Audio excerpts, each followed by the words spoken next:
Sunpan နေလောင်တာဖြစ်ပြီးနောက်အသားရည်ကိုအញ្ញံဆုံးပြန်လဲဖြစ်ပြမိနီလန်ညာ Sunpan နေလောင်တာဖြစ်ရင်ရေခဲတိုက်ရိုက်မကက်ပါနဲ့အသားရည်နေလောင်ပြီးနေရလာတဲ့အခါလူတော်များများကရေခဲကက်တက်ကြပါတယ်ဒါဟာအပူလောင်ထားတဲ့ဆဲတွေကိုပိုးပြီးတရားရစေတဲ့အမှားတစ်ခုပါဒီနေ့မှာဆရာဝန်တယောက်အနေနဲ့ Sunpan ကိုအမယုံမကြံပဲအញ្ញံဆုံးပြပွင့်စေမယ့် biohacking နီလန်တွေကိုပြပြပေးသွားပါမယ်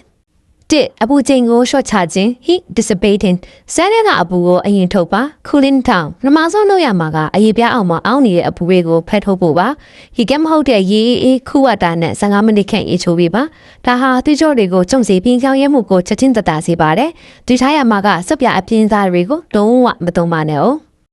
နှစ်အတွင်းပိုင်းရေထဲဖြည့်ခြင်း systemic hydration အသားရည်ကိုအတွင်းထဲကနေရေပြန်ဖြည့်ပါစံပန်ဖြစ်တဲ့အခါခန္ဓာကိုယ်ရဲ့ရေဓာတ်တွေဟာအရေပြားစီကိုအလုံးအင်းနဲ့စစ်စင်းသွားတာကြောင့်သင်ဟာရေဓာတ်ခန်းချမှု dehydration ကိုခံစားရနိုင်ပါတယ်။ဒါကြောင့်အပြင်ကဒိန်းတာထက်အတွင်းကနေရေနဲ့တက်စားရည်ကိုပိုးတောက်ပြီးပါဒါမှသာဆဲတွေကအမြန်ဆုံးပြန်လည်နှုတ်ပြလာမှာပါ။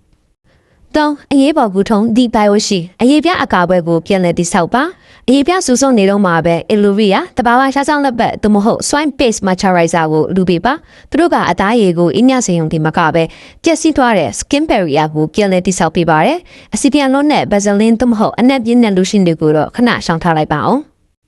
ဘယ်အချိန်မှဆေးရုံသွားရမလဲဒီ danger zone ဒါရီဖြစ်လာရင်ဆေးရုံအမြန်သွားပါဒါပေမဲ့တကူလုံးမှာအေဂျီဖု blister တွေအများကြီးထလာရင်အပြင်းထန်ပြားပြီးချမ်းတုံလာရင်ဒါဟာဒရီယာအဆင့်အပူလောင်ခြင်း second degree burn ဖြစ်နိုင်တာကြောင့်ခုဘာသာမကူပဲစေယုံစေကန်ကိုအမြန်ဆုံးတွားရပြတ်ဖို့လိုအပ်ပါတယ်ရှင်။နီလောင်တရာကနေအမြန်ဆုံးသက်တာပါစေ။တငယ်ချင်းတွေထဲမှာနီလောင်ပြီးဒုက္ခရောက်နေသူရှိရင်ဒီဗီဒီယိုလေးကို share ပြီးကူညီလိုက်ပါ။ကျမရင်းနဲ့အသားရည်ထင်းထင်းနီး biohack အတွက်ကျမကို follow subscribe လုပ်ထားဖို့မမေ့နဲ့အောင်နော်။